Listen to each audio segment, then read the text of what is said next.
the faithful AEVA members. It's good to see you again. Tonight I'm doing my normal thing and then we're going to talk about towing. It's an interesting topic, and Diego and I did a bit of a video. I don't know if you've seen it already, but we're not going to sit there and watch the whole thing. We're just going to have it play while we talk over the top of it. But we took his XC40 and towed a well, do you know, you can't post anything on Facebook, on YouTube without getting some bloody flack, right? There's flack comes left, right and centre. And, you know. Oh, I said, the difference was in this video we're towing a big boat. Oh, that's a big boat, is it? I'm like, oh, I suppose you think the XC40 is a big EV. It's like, come on, settle down, you know. Anyway, it's always the people who don't have any videos on their YouTube account and just sit in the background, you know, trolling. But that's all right, no drama. And then Wayne's actually going to have a chat about his experience towing as well. So let's just crack on. Probably won't be as long as normal tonight. So we're going to definitely have a tea and coffee session, a bit earlier than normal. But no difference with the free charges. St. Lucia still running at 100, the others D-rated still.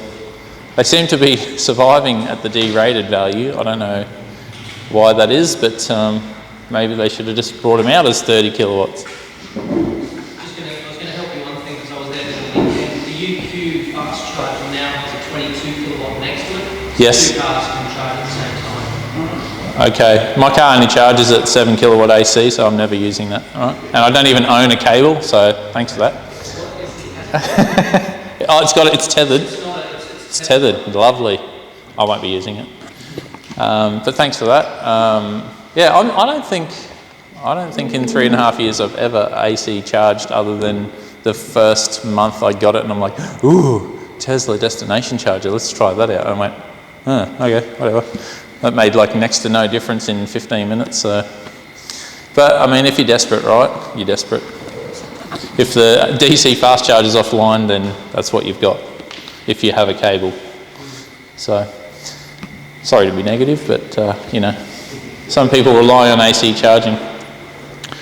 This is still free. This one out at Mount Albany. It's the Chem Power Dual CCS.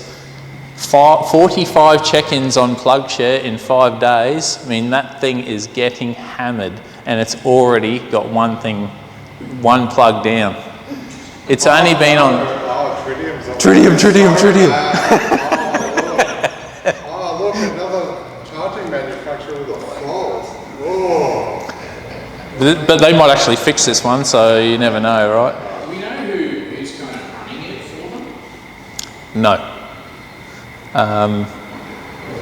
I've just started holiday, so I'm going to visit it and have a look and see, but Andrew Simpson lives over that way, so I'm going to go and say g'day with him and we'll go and check it out, because it is interesting for me, when new chargers come online. And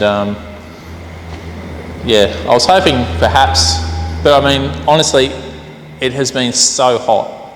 It's been so damn hot this last fortnight that I'm not surprised, because if those aren't 50 degrees inside those chargers, I'd be very surprised. No, the open air. What? In the open air? Yeah, but the ambient temperature is like 40 degrees. No, the cabinet that powers it is elsewhere. Yeah, but don't they? Is it the cabinet that's offline, or the internally that's offline? Yeah, but they're open. They suck air through. Yeah. The tritium is sealed. That one's open. Those are open. Yeah. So they won't be overheating. The air just goes straight through. Okay. Unless it's sucking in 40-degree heat. Yeah. And that's still cool enough? Well, it's designed in Finland for cold climates. Yes. But where are the tritium ones designed that are broken? They're designed here. So you know the AEVs, the AEVs that have that cooler thing, do any of the chargers have the cooler thing? Anyone know? Good. So Are they cooled inside? Yeah. Definitely. In the charger. Yeah, they've got a radiator and So stuff. no, they don't need a radiator because they just put air through it. So it's just a fan that's blowing on the electronics, is that right? Yeah, and it just pulls it through and ejects the heat out the side. On that one or the tritium ones, or both? Tritium's different because they have to transfer from air to water. Okay, well, so is there a radiator in the tritium one? Yeah. Yeah, that's I was talking about the tritium one. That's why they have the thermal where they start off well and then they kind of coast for a bit and they go again. Oh, I've never used that one, so sorry, I meant the tritium ones, but yeah, Like they work. I think they will be good if they don't break after 1 month. That's But especially as some of the Twitter people, they just talk out their asses. look, it's massively inconvenient to go to a charger and not be online. That's like, that's reminds me of that poll that I did where I said, you know, the mandatory things you need at a charging station, and people weren't even ticking that the charger's online. They wanted playgrounds instead. They wanted playgrounds and toilets over the charger working. So anyway, let's move right along.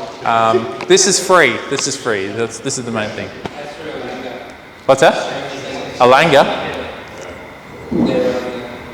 Alanga are running a non-Alanga charger. Yeah, I remember seeing a video about it. Oh, you mean they're the looking after the payment? Payment, right? Okay. All right, cool. More information next month. Right, moving on to other rolled out infrastructure. So in New South Wales, there wasn't that much in Queensland, so I've just done a few other bits and pieces, but you might have seen that the New South Wales, they've had 5 Tesla supercharger sites that with the V2 chargers open up for non-Tesla owners, and they're going to charge them 79 cents for that privilege, and they can pay $10 a month subscription and get 66 cents per kilowatt hour, which is actually cheaper than what the normal Tesla owners pay at 69 cents or 68 cents. So they're changing, are they? Not consistently. What are the Tesla people that don't have to pay for charging? The early adopters, they just plug in and they don't. It's just lifetime charging. But other Tesla owners now, I don't think any Model 3 has that. It's only S and X, right? And Roadster. In fact, the SNX program stopped only about 3 months into me selling them. So yeah, it was A long time ago. 2012, 13, or? Oh no, so I think it was still vehicles in 2018 that still had 28. charging, but that was with the current owner who sold it and lost it, and then earlier it stayed with the bin, it stayed with the bin. Yeah. And it was about 2015, 2016, 17 cars. Was there like a price premium for that? Was it just part of it, or was there a price premium? It was just built in? It was just, it started like, you get it for free, or free forever, says everyone, and then after a while it was like, maybe we'll make it free for the beginning of your ownership, and if you sell it, you lose it. And then after that, it dropped off away. Yeah. So, Yeah. Okay. Pretty easy. So, not to be negative all night, but you know, straight away, Tesla owners saying, I can't charge because this BYD's blocking the charger. And you're like, okay, well. BYDs are silly enough to pay 80 cents a kilowatt. Yeah, maybe they've got the subscription and getting it cheaper. Anyway, but I never did the math on paying $10 a month. $10 a month is a lot, isn't it? $10 a month, you have to do something like 130 kilowatts of charge before it's Yeah, that's a lot. That's a lot of charging. But I expect that will probably get rolled out into Queensland. So there's maybe 4 or 5 sites in Queensland. So Is it on the Tesla website to look it up there now? yeah, if you just Google the Tesla superchargers that are open to all EVs, it comes up pretty much straight away. They're I think they're all south of Sydney, and one. Tamworth, Dubbo, I mean, if you draw a line across New South Wales, I think they're south of. Are they? One's definitely south. It's on the coast. Okay. Oh, all right. But I like how you kept at it, John. They're around Sydney. Okay, cool. Yeah. Well, we'll see what happens if they bring out on the V3s. I don't know. The pricing thing is very interesting. We're going to talk a bit more about that right now. But the EV network's 50 kilowatt chargers, they're going from 40 to 45 cents. And that's also when I was with Diego the other day. But that's only a small increase. The 350 kilowatt chargers at 60 cents, they're not changing price at the moment. There's been no announcement, and I have asked, and no one seems to believe that they're changing price just at the moment, which would seem that they're very underpriced if all the other chargers are going up in price. So, what we got next? Also, they haven't been updating their firmwares. On which ones? Because I went to Birkdale and I plugged in my car and I dumped the 331. Okay, why would a Birkdale, which is nearly brand new, have the wrong firmware? Because they bought it ages ago and it was stuck in a box. So the charge fox couldn't buy their one. But why would the firmware need to have changed since they were brand new? Because it changes. Cars change. New cars The cars get change. added. Okay, that's a good point. Features get added. Anyway, one of them was a bug fix, which I don't know. So, yeah. So if you get done, just plug it again, it'll work. But they fixed it last June. Okay. So, yeah. Well, yeah.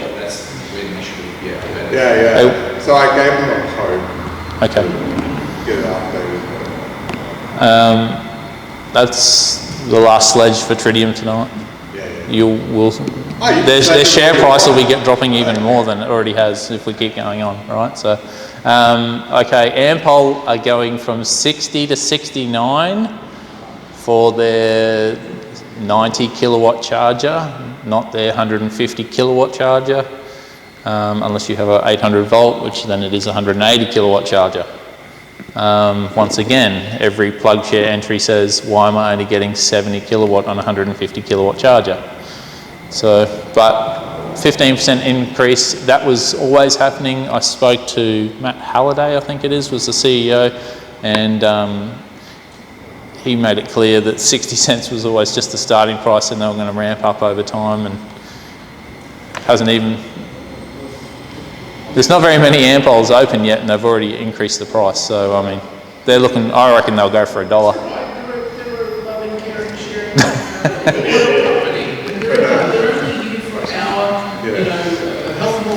That's it. Did they mention pre-oil?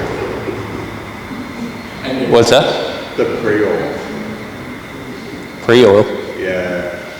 I think people have been using credit cards, didn't have enough on them. And when it goes to bill at the end, it wasn't able to bill. So you might see the pre-oil jump on those. So That was, we were talking on the day this charger opened, we didn't talk about that, no. That was the first I day. reckon they'll probably increase it to like $30 or something. Yeah, okay. There's other people have been increasing pre-oils. It seems to be common. Okay, so we've got 3 chargers that are more expensive. What's next? The trusty old Quesh is not changing price, it's still 30 cents. But every month I am lucky enough to show you more sites that are coming. So Stanthorpe's now open, Dingo is in progress, and Esk, I mentioned last month, is in progress. So there'll be another 10 sites on this side to go before phase 3 is finished.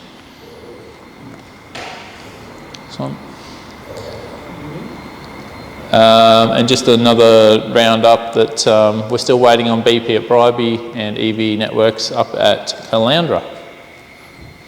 Next one, thanks Les.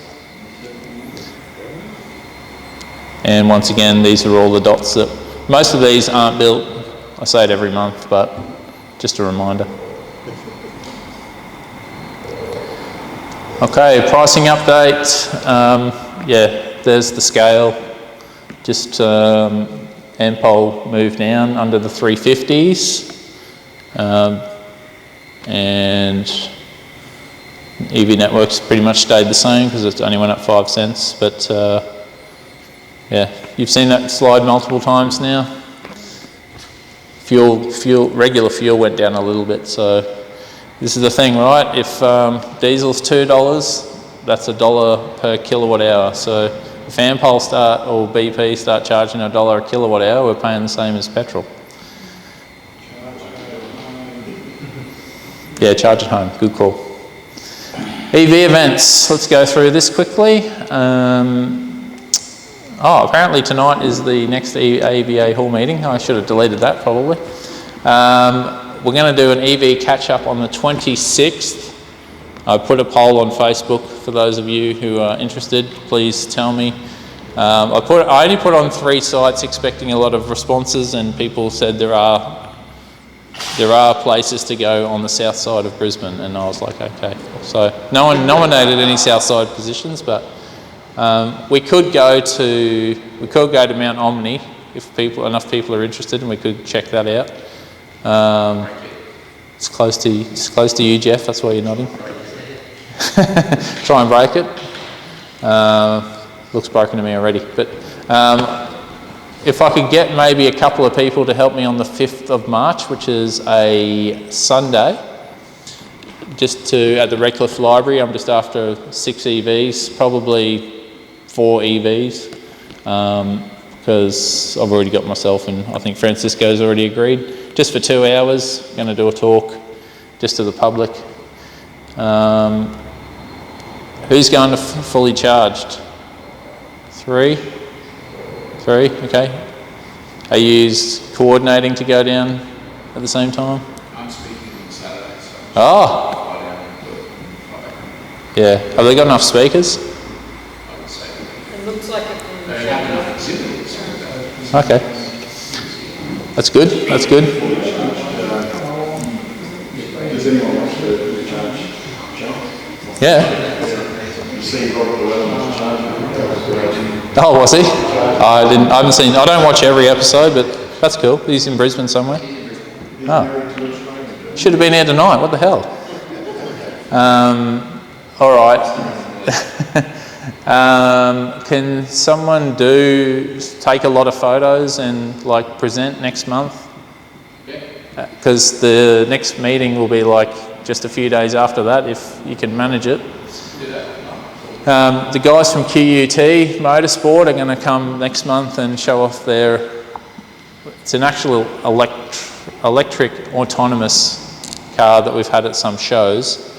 But for those of you that aren't that familiar, we'll get it in the hall. It's like a big go-kart looking thing.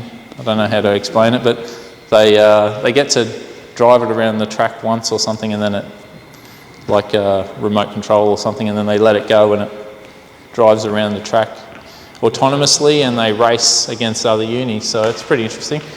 John, will they turn up? Well, let's hope so. They've said they're going to. They've told me that they're coming, so okay, cool. The Gayndah Orange Festival EV Challenge. Who's up for that? Is it in Orange? Where's that? It's not in Orange, it's in Gayndah. Where's that? Where's Gayndah?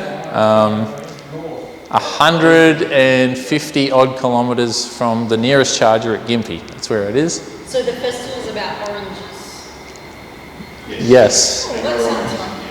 Yes, it's a bi-yearly event that they have. And from what I can gather from previous years' worth of Facebook photos and stuff, it's the highlight of their town sort of event schedule, and they put on a big street thing, and they want some EV owners to go out there and just you know, spread the word, I guess. There is one of the organisers out there has a BYD, and I think he's calling for some backup. So, actually, yes, we've gone through that stuff before, but what's on the next slide, Les?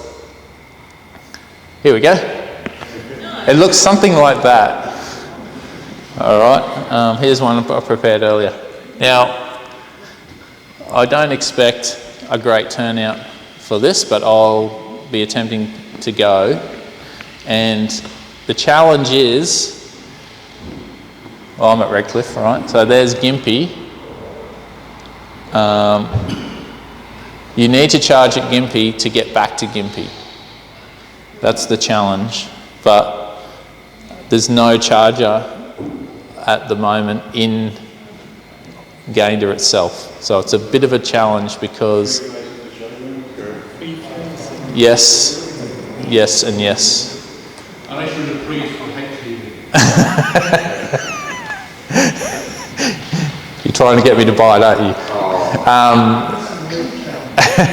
Nissan Leaf Challenge, yeah, that'd be. So,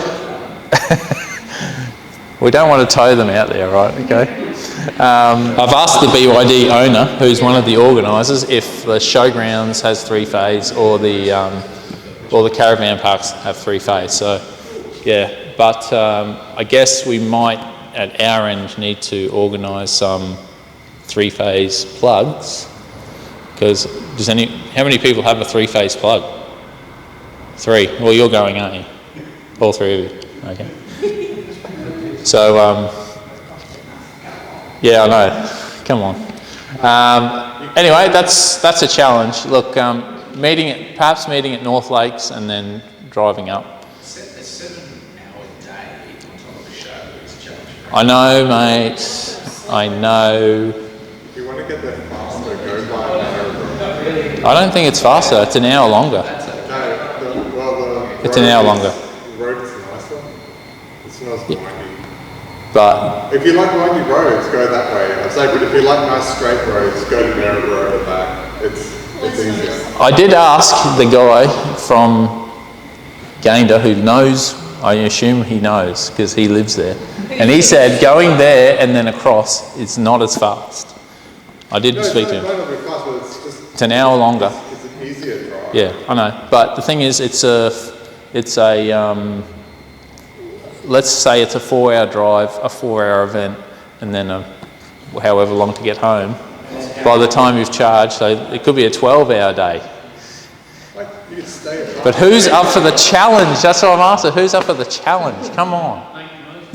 You know? Some people are doing that. The Gayndah Hotel. That's probably one of them buildings there. All right. Yeah. Look, it's not ideal as well that we all turn up to Gympie at the same time, because then that would be even longer day for some people. All right.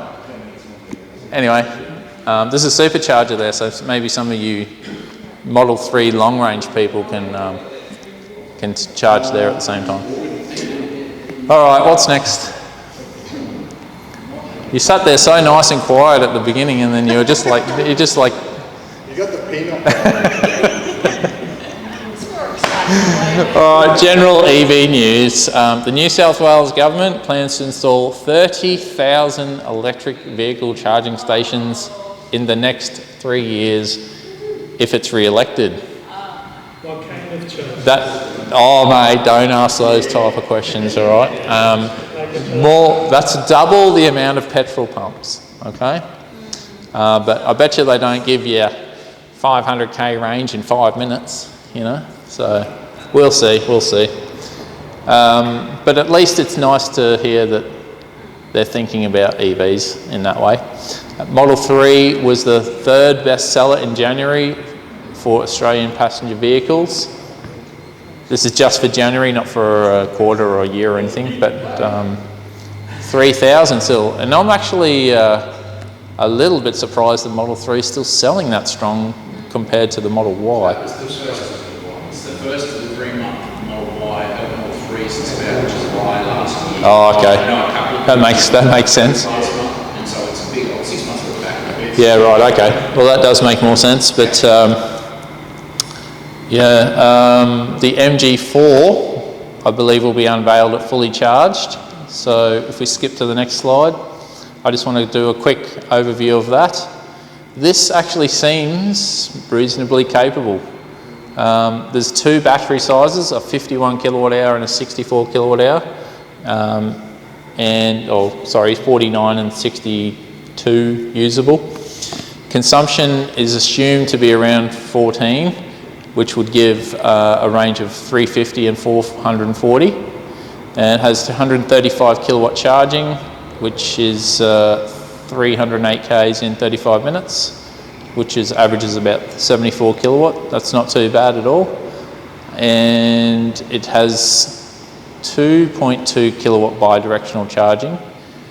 I think I might have misquoted. That's vehicle to load. Sorry, vehicle to load on that one. So is it like a high-end plug? Yeah, like the BYD or I think, yeah, that's what I believe.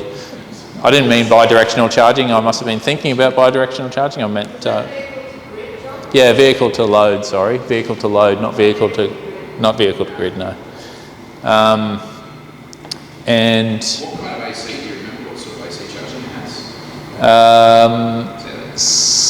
I think it might be 11. What's yours have, Francisco? MG? 7? I think it could be 11, but don't quote me on that. And my guess for next month. Yeah, the thing's next month, so we'll see, but I'm guessing they're already quoting that this will be a $40,000 car, and I'm like, it's not going to be a $40,000 car. How could it be 40,000? Are you going to show the order next? Yeah. Because it's got. No? Is it getting unveiled as well? Oh, they gave the prices the other day. They gave the prices a day or two ago. Oh, yeah. 44 grand. Yeah. For a brand nobody knows.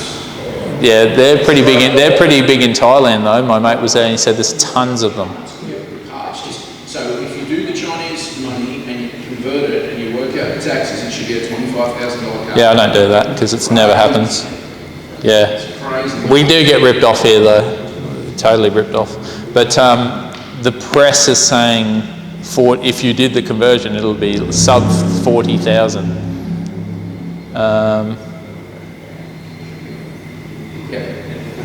Was that something? No, it's Just you playing?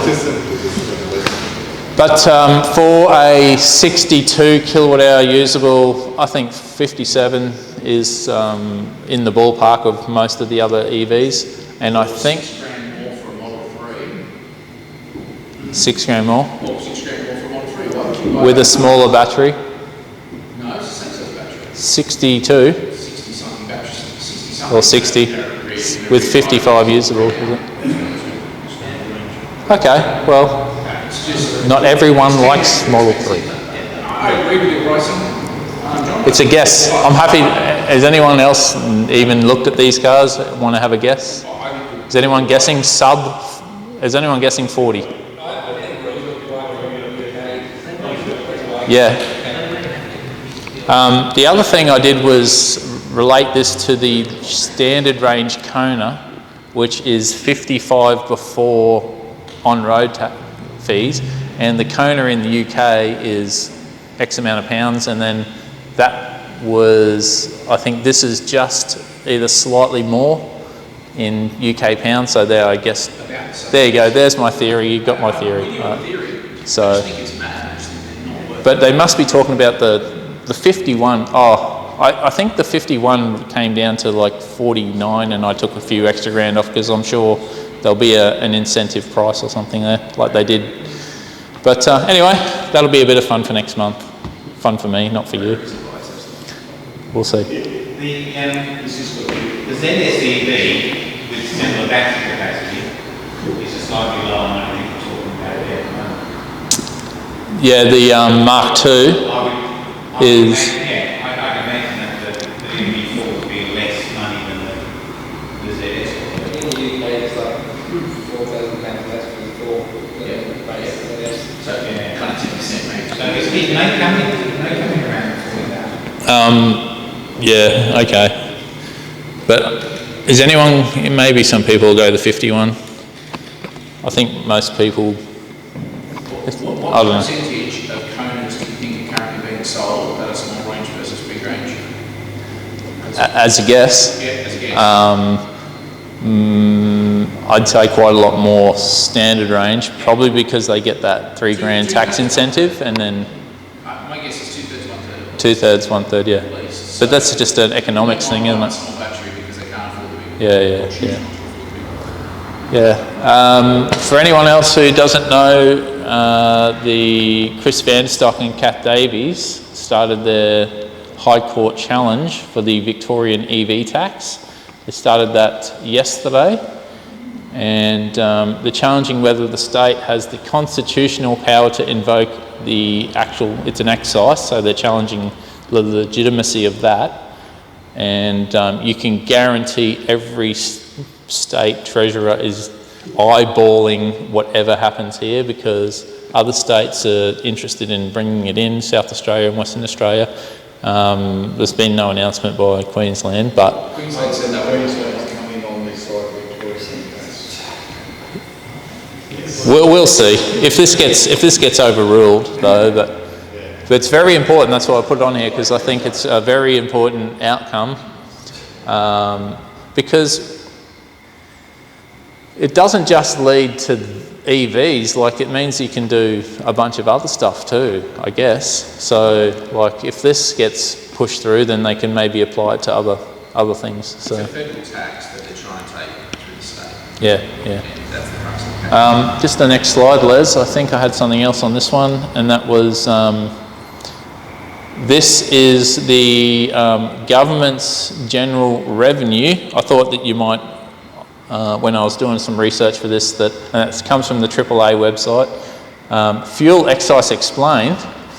This is the projection for this year up to 2025, 26, for how much they're going to receive in fuel excise. So they're not, you see fuel excise black hole, from EVs coming online, but they're actually still projecting that it's going up, maybe not as much. But look, the yellow one's the actual spending on road infrastructure, which they say, who's going to pay for the road? If I have to read that comment once more online, I mean, yeah, I get it, but yes. I thought it was interesting because there's a 61% decrease after this next year. That's essentially next financial year. But look at that, it's a massive decrease in spending. Can you imagine how tall that should actually be up here somewhere? Is that just because it's not committed yet? Yeah, that's the time. Well, shouldn't they, but they would have to budget for it. It's, You may find that there's a whole bunch of stuff. Yeah. well, that's why I put the link, and anyone can look it up, but No, they're not wrong, but it's not accounting for there may be more things coming. okay. Well, that's not very far away, No, but and it's already less than what they're getting. yeah, and maybe some person wants to get re-elected. But who would even know what that exactly means? Like it could mean all sorts of other things. So bridges.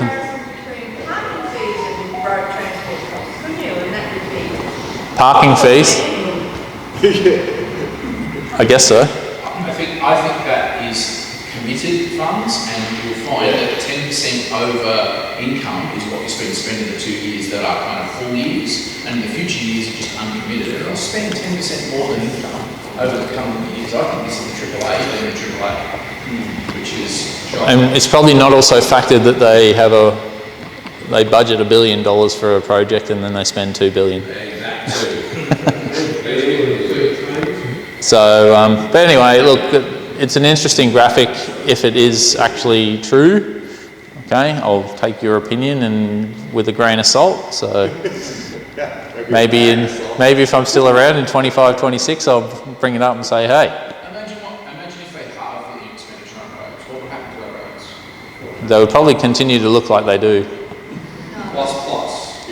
We'd look like Texas. Have you seen Sandgate Road up here? Jesus. Anyway,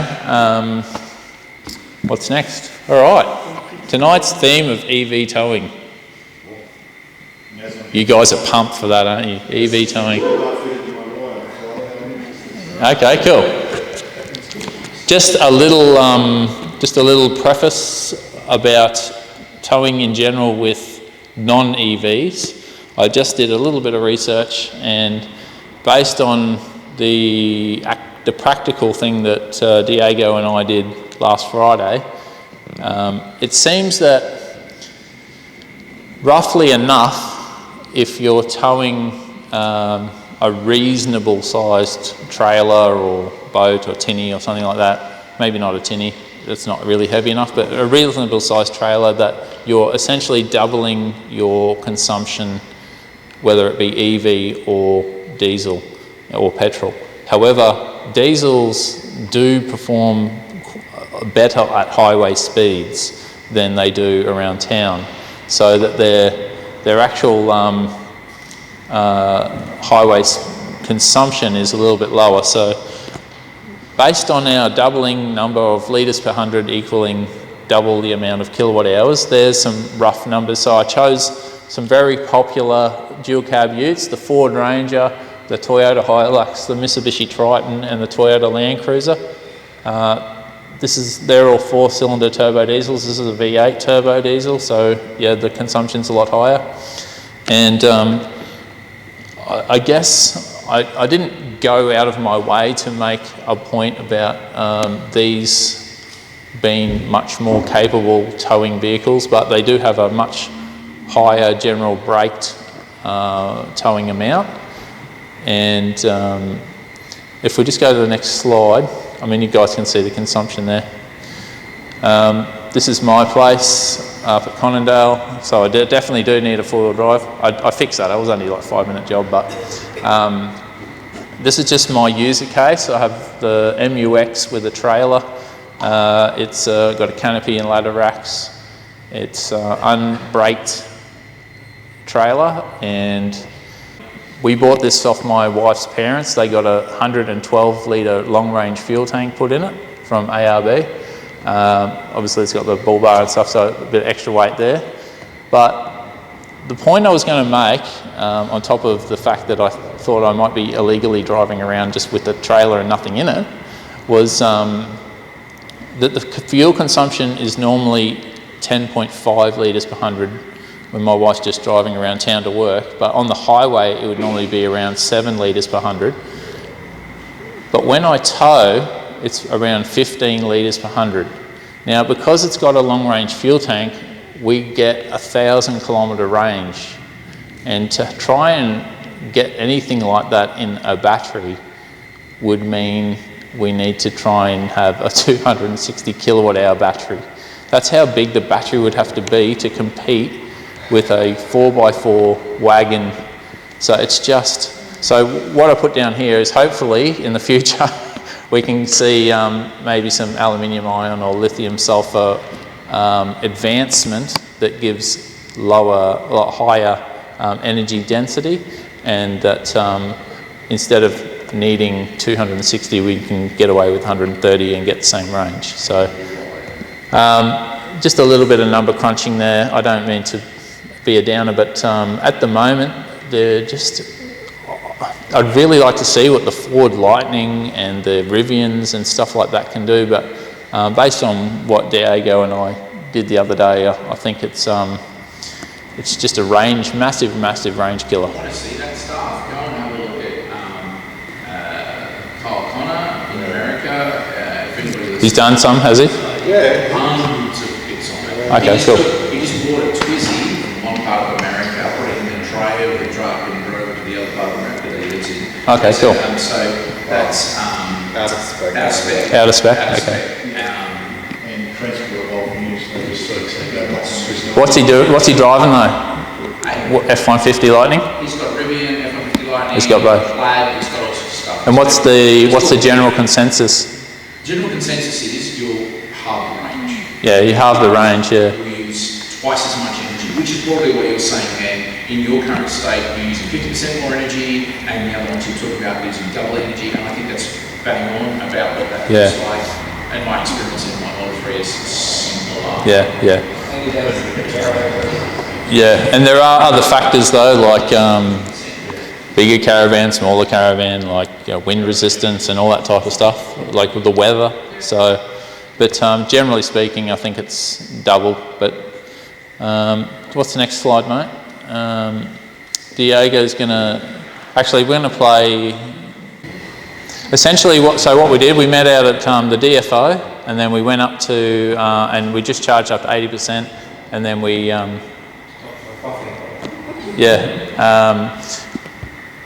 you just,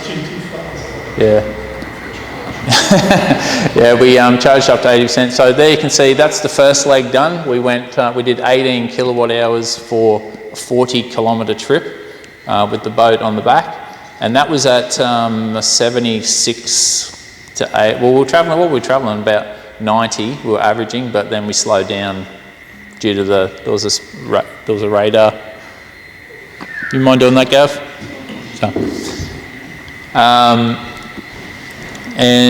Then we went up to the twin BPs, and then we turned around and came back.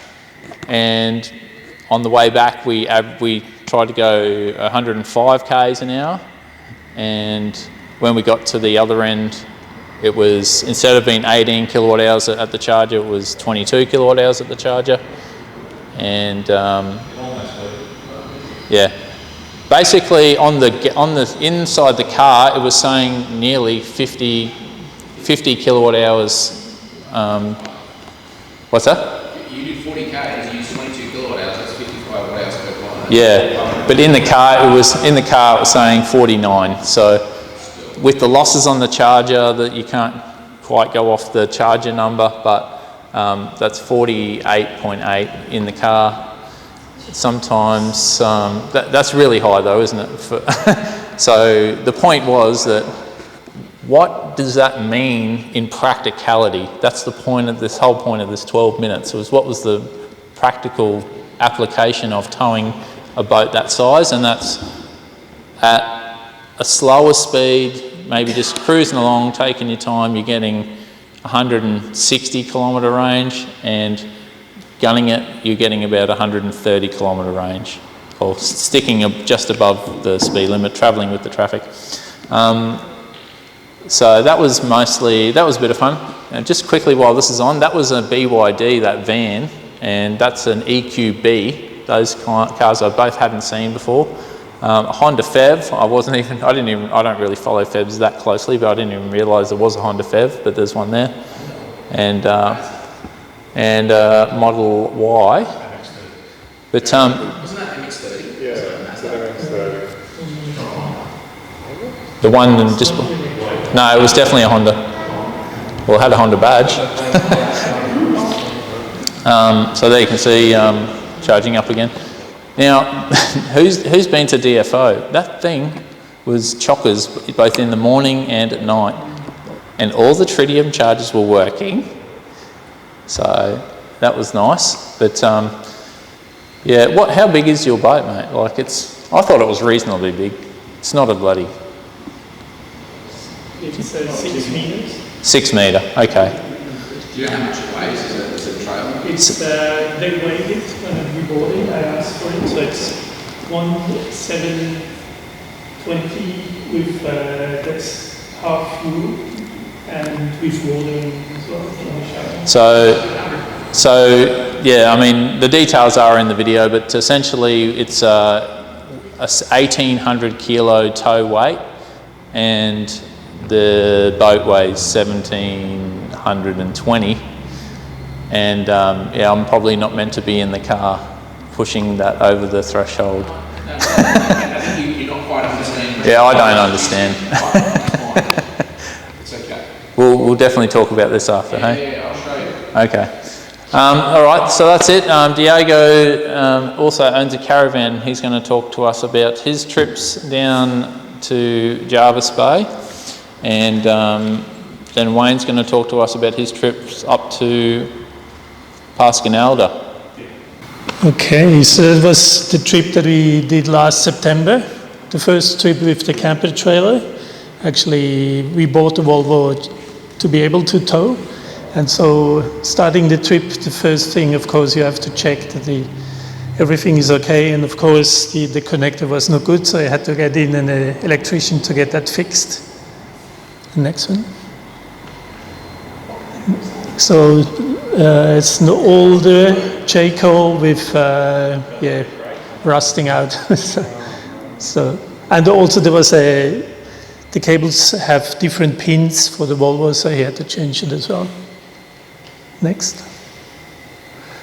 So I did a little test before we drove off. That was up to North Lakes, and the usage there was 25.5. See it here. Per 100 with an average of 48 kilometers an hour. So, but it turned out that was not enough for the trip, as you will see later on. Pulling the trailer. Pulling the trailer, yes. Yeah. Next. So we went off, and it was awful weather. That was when they had all the floods down in New South Wales. So it was really wet, and for towing, that's not good. Usage is higher when you have bad weather. That was the first station down at the Gold Coast. And at the beginning, the problem with the Volvo is basically that the Google software is not really good, and they don't communicate very well with the Volvo software, so they don't have the real usage data, and they have to guess kind of what it is. And if you put on a trailer, of course, that means at the beginning the numbers are way off. So that means we were really surprised what it was using. And so we had to start, we were careful, of course, at the beginning because it was our first trip. We had no experience with it. So we were careful and charged more than we probably had to. But this was a good surprise. The speed there on that station was really good. Next. So they started charging at 153 kilowatts, what is really good, at 28% battery level. Next. But the Volvo has a charging curve that flattens quite quickly. So at 45%, it's already down to 116. It's not like the Audi e-tron that has really a charging rate that stays the same for the whole of the charging curve. Next. Driving further, so we into the night. Nerving experience, you know, you don't know what it's using, you don't want to get stuck somewhere. The next. So we charged there, but all these chargers were good, and again at 42% at 111 kilowatts. So, but in general, the charging speed is quite good, but because the trailer, towing a trailer is using that much more energy, it means that you charge a lot. And also time-wise, it takes longer. Next.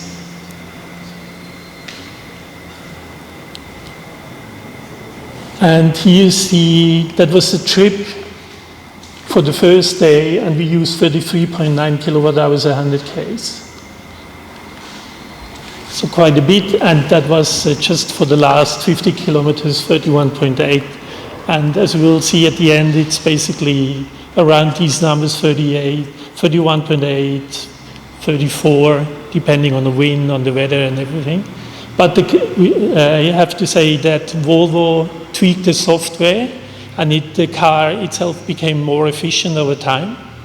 At the beginning, it was using around 20.4 on the highway, and now it's using 19, so it's quite a difference. So I don't know exactly what we would use now. Next. Luckily, the next day, a little bit better weather. We just go through the slides. And there was a lovely walk that we can't see here. It's just loading your phone. Yeah, it's online, that's why. So it's Seal Rocks with a nice walk up to the lighthouse. You just go through them. Yeah, okay. That's not ideal. It's only $25 a month. We are so professional.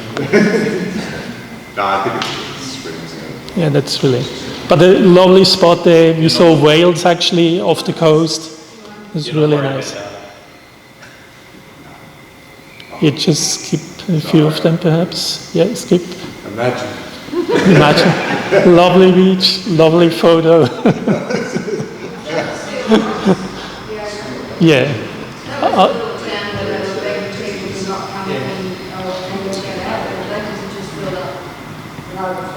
Yeah. It's lovely. You can actually rent these lighthouse cabins with a lovely view to the beach there. They just go through. It's taking too long. Yeah. Okay. And then the next stop after that was Seal Rocks and in Sydney. That was the Ample station there. It was actually the one that was not as fast. It was only maximum 88 kilowatt. Not like the others up to 150, so it took us longer to charge there than next. Numbers. Yeah. Just go outside. 5G, okay.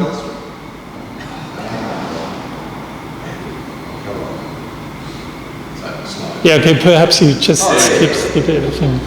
So that was 84 kilowatts at that station at 55%. But it said it was a 150 kilowatt charger.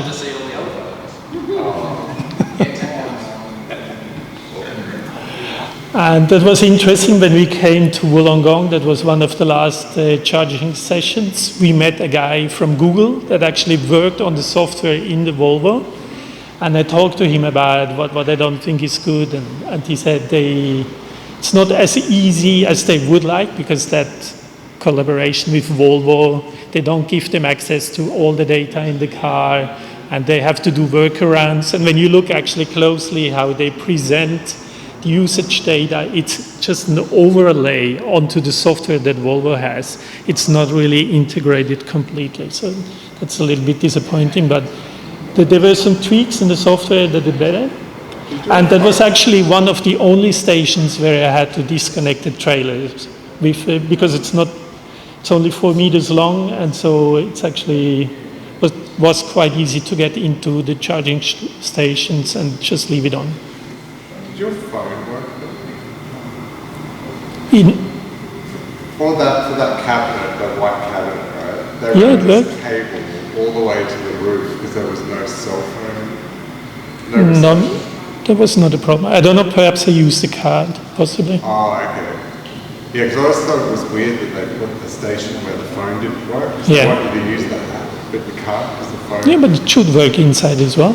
No, it was none. Really? In that location? In that location, they installed it and we couldn't connect to it or anything. Yeah, okay. Oh, they must have fixed that. No, I had no problems, so can't remember. It could be that I used the RFID card. Okay, next. But again, good speeds there at 140 kilowatts. And I think in general, when you tow, the car should have a quite fast charging speed, because otherwise, I think 50 kilowatt charges for towing is not fast enough. It has to be at least over 150. It would be even better. We're becoming snobbish, that's for sure. Yeah, but you spend some time there and waiting, and that's not what you want. So. Once you've tasted the fast speed, yeah. You want it. Yes, exactly. Yes. So that's why the charger in Omni, or what? Where's that? That Mount Omni is a 40 kilowatt charger. It seems that way. Yeah, so I don't know. It just doesn't make sense to me that they still put in 40 kilowatts. It's not designed to be a on-route charger. It's designed to be a shopping centre. So spend an hour, half-filled battery, and you're all life. Yeah, if you compare that to the 7s that are out there at shopping centres, then 40 is much better. Yeah, of course. Yeah. But road tripping, 100% you need to be beyond 100. Yeah. And then, you know, that's the maximum you get. You also have the charging curve that flattens quite quickly, so it's more like around probably 70, 80 on average. How brave were you to go down to your minimum state of charge? Can't remember exactly, but I would say 240 kilowatts. No, what was the What do you lowest mean percent? minimum percentage state of charge? How brave did you get towards zero? Did you go under 10%? As you When driving? Yeah. No, we stayed above that. It'd be even quicker charge if you know. Yeah, that's true, yeah. But at the beginning we were just, we were reluctant to go below because we were just not sure how much it's using. I would be braver now, but then it was the first day and just didn't do it. Okay, let's go.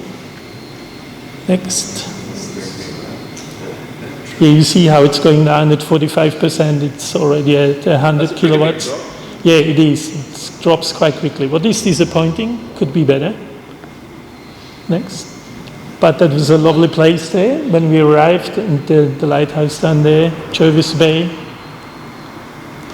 Loading. The YouTube video of this is not going to see any of this time and stuff. I'm just going to overlay all the pictures. This will just be fine. Yeah. Okay, so I don't want to make too long. This doesn't seem to work anyway. But so it's possible to go. You just need more time when towing a camper trail. And you have to say that the Volvo isn't the most efficient EV. Like the Kona would be way more efficient, but it can't tow that much. So it really depends. But it got more efficient, and with a little bit of planning, if the software would be better, perhaps a little bit more Tesla-esque, that it would give you more indication how much usage, real-time usage you have, that would be good too. All right. Yeah. Do you have questions about towing or? What about regen? With a heavier one, were you able to monitor, the car was able to monitor how much kilowatt hours or percentage you regained in regen? Because the heavier momentum meant that you would absorb more regeneration energy. On long trips, I don't think it makes that much of a difference, because on the highway you basically cruise, you brake a little bit, but it's just minuscule. But the difference would make. In city traffic, perhaps a little bit more, because the regen is quite strong. So it goes up to 100 kilowatts. So it's quite strong. So you really regain a lot. But you don't want to brake that quickly as well. That doesn't make sense. You want to coast, If you see a red light, you want to slow down over a long period. How much more do you think you spent than if you just drew in there with the car? I actually have one of the last slides. Go to the last slide, please. Yeah, or... I don't know where it is. Oh, because you use kind of, let's call it nearly double the amount of energy roughly. Yeah, I would say I did some calculations just coming back from Canberra. We went Jervis Bay and then up to Canberra, and then from Canberra directly up to Brisbane. Did a one stop overnight, and that's roughly 19 hours total time. So you don't do it in one day. If you just go without the trailer, it would be 14 hours, 20 minutes. So a lot less. You could do that in one day for 1,200 kilometers. Yeah. So you could do that, and it would be 4 charging stops. And these 4 charging stops, one of them is an hour, the other one is over lunch. That's not really a problem. One is 16 minutes, one is 25 minutes. So that's easily doable. But with the trailer, it's a different story. It takes longer, you have to be patient, a little bit more planning. And there's also a problem, the charging stations before Sydney, there's nothing. Just after Port Macquarie, it's like a void. I don't know why that is, but that makes it harder. Although the EV chargers seem to be spaced better than the others. So when you just use the EV chargers, but at that time they were more expensive, so we avoided them a little bit. But it would be better. Is that Canberra? Yeah. It looks pretty dead. Poor Tim. That's like the way I was thinking. You need a new provider, network provider. Are the stops open It took 5 extra hours to do the trip because of the charging time, but also it cost double the amount in energy. Yes. It's a lot of effort to take a trailer. I know trailer will be 10 intense. But it was, and what you don't know is that we charged mainly on campgrounds when we were down there. So it was the first day, the second day, and then we were on campgrounds for the rest of the 2-3 weeks.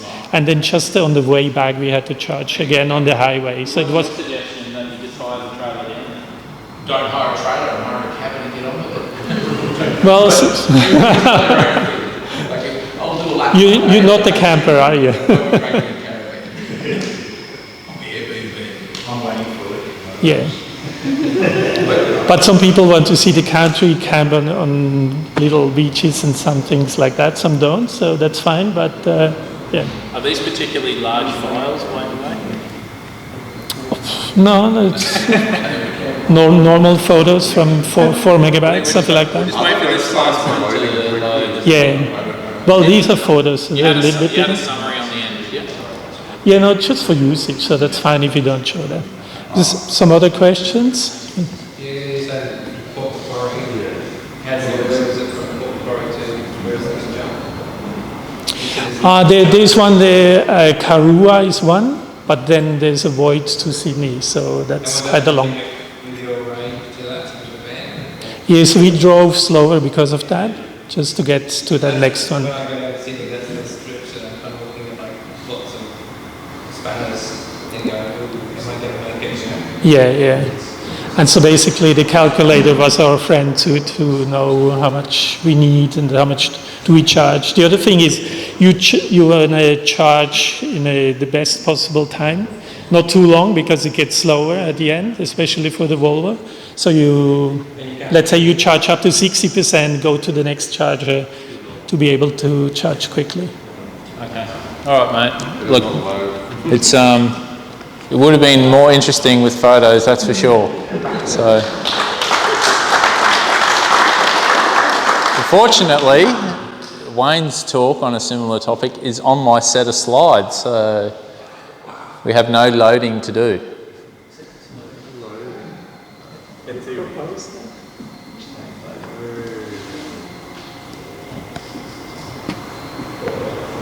We can just cut this bit out altogether, you know. Yay! Look at that. No loading involved. All right, thanks, Wayne. Thank you, mate. All right, so we did a bit of a shorter trip than Diego. This was actually part of our Christmas holiday that we didn't get to thanks to COVID. We were meant to be going up to Agnes Waters, and this was kind of the first stop. We ended up doing it Australia Day weekend and only got this far. So we went. It's a winery, Anderley Winery. It's about 45 k's north of Gympie. So it's not too far. But there's a lovely sunset there as well. But I just wanted to show you the journey. If you just flick to the next slide. So that's our get up. It's a Platinum Chase. It's a really compact fold away camper. So it sits really snug behind the car. So that's really good for drag. 900 kilos empty. GVM of 1500. Just for the trailer, that is. And we loaded up, I reckon for this trip it was about 1350, maybe 1400 with all our gear in it. And as you can see, it folds out quite nicely. The trailer folds out and the roof part there becomes the floor. And then there's this extra annex on this side as well. So it's a good sized trailer when it's folded out. Next one. So this is what it looks like. As you can see, it is really compact and it tows quite nicely. The beauty of the EV is you don't even know you're actually pulling it. You'd be the same, even with the boat, you don't even know it's there from a sort of loss of power perspective. So this is charging at Gympie now. This is the only charger that I've come across that actually is a proper drive-through. I don't know if you know of any others. Maybe some of the Outback ones are also like that, but not many. Yeah, so we stopped here deliberately because this was the pull-through one, and topped up there on the way through.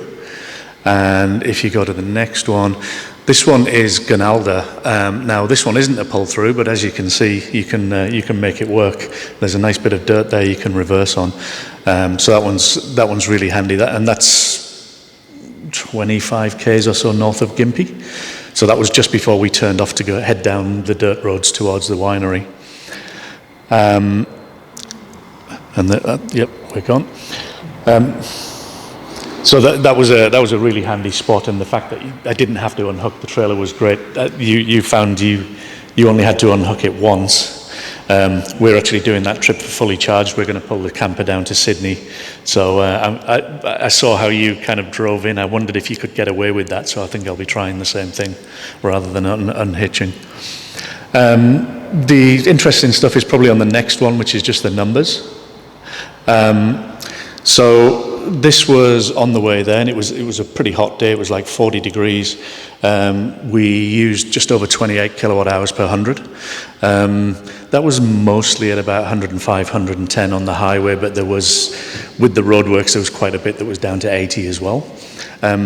But the 28 figure I get actually fairly consistently, and it doesn't seem to matter how much weight's in the trailer as well. I can pull the trailer empty and get about the same because it's the drag that has the most impact. So I've got the charging receipts there from the 3 charges that I did and the magic numbers. So essentially you'll see we did about 476 Ks all told, and we used about 72 Ks of DC fast charging and estimated of about 131 kilowatt hours for the whole journey, including the charge from the 100% from home. So the cost there of $21, which is not bad for that kind of trip. I guess the interesting number with the Polestar, I get typically about 17 kilowatt hours per 100, and I do a mix of highway and in town. In town, I can get about 14, 15, depending on what I'm doing. So the 28 is actually pretty decent while towing. So using the numbers up here, we left Gonalda with 87%. We drove 222 kilometres and got home with 14%. And if you kind of work all that out, that means we could get about 280 Ks towing the trailer, which I think is actually pretty decent. It's much better than I expected when I bought it. The 28 figure, I was expecting that to be nearer 35 when I bought it. So I'm actually really happy with that. And again, it's the lack of drag really that means we get such good efficiency out of it. So it's also doubling the usage basically from 14, 15 to 28.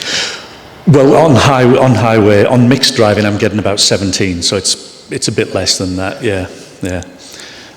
What we did find was when we were going through the roadworks doing sort of 80, 85. We were getting 23, 24. So, as we all know, if you lift your right foot a little bit, you actually get significantly better consumption figures. So we are heading down to fully charged in this, and we've got the trip planned out. We're going to stop halfway. We're going to do it fairly leisurely, so we're not too concerned about kind of how long it takes within reason. But we reckon we can get to Sydney with a grand total of less than 2 hours of charging anyway. So we'll see how that plays out, but I've done a bit of planning on that one. That's actually it for mine. It was just really simple. Diego's done all the hard work, so I can just show you my experience. But yeah, I find the towing pretty easy. It would be nice if there was more pull-through charges, so you don't have to unhitch. But it's a reasonably stress-free enterprise. Any questions? About the numbers of charging plugs in the station, because that is annoying that some of them have only one, and they can be. Yeah, if you had one that didn't work, we had to go to the next station, or they just occupied and then you have to wait. So they definitely should increase the number of. I mean, that kind of talks a little bit to Nathan's point as well about running the charge down to get the faster speeds, but you're playing the game. If you get to a plug and it's not working, you've got to make sure you've got a plan B. Yeah. So, I mean, they're definitely, I think it actually surprises me how few plugs we have in Australia across the chargers. You typically have one CCS, one CHAdeMO, and that's it. You know, if you go into Europe, you see typically there'll be a minimum of kind of four stalls. So it would be nice to see a few more of those here.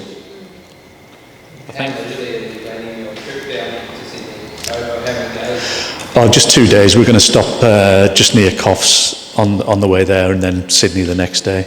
So fairly leisurely, but not completely leisurely. If you do 2 1-hour charges, I'll be very surprised.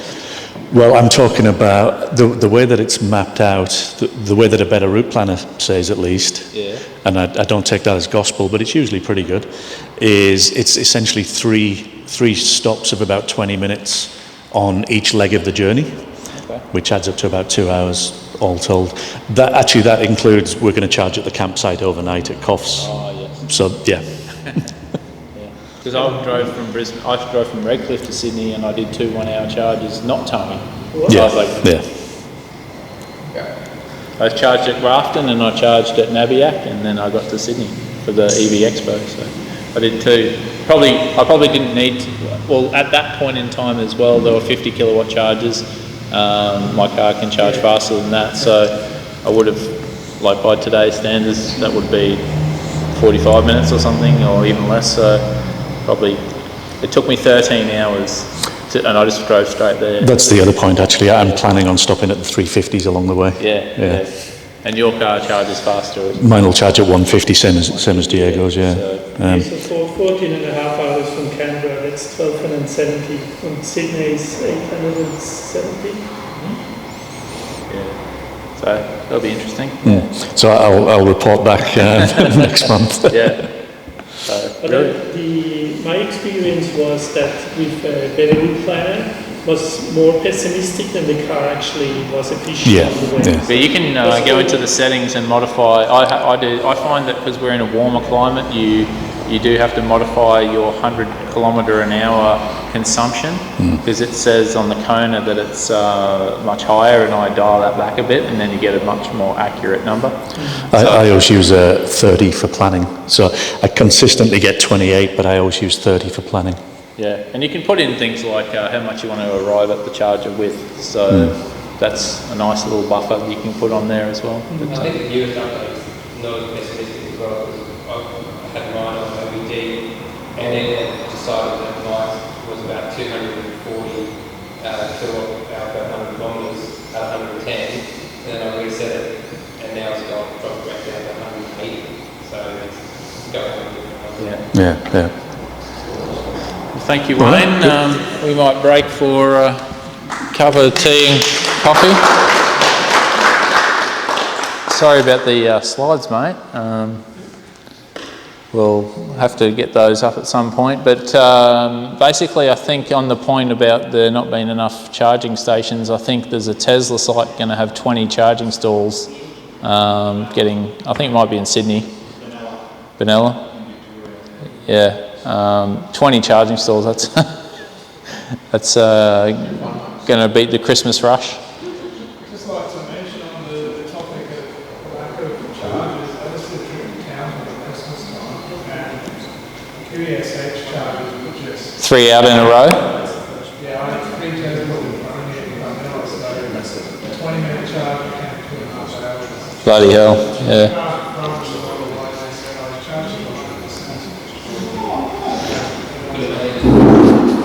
Yeah, that sucks. Well, they're not even at the car, and there's nothing you can do about it, you know. That's what I think about full of charge, just services are very driving out on how many people are. Yes, and with the gain to oranging, as we rely on. So for me, the gain to orange festival is just 2 half-an-hour charges. That's it for the whole trip, right? But if I get there and someone else is already there and they're just starting, there's an hour, you know what I mean, straight away. So it makes it a very long day if that's the case. But thank you very much. Thank you for putting up with those slide errors. And let's talk about GCM versus GVM off camera and have a cup of coffee. Thank you very much.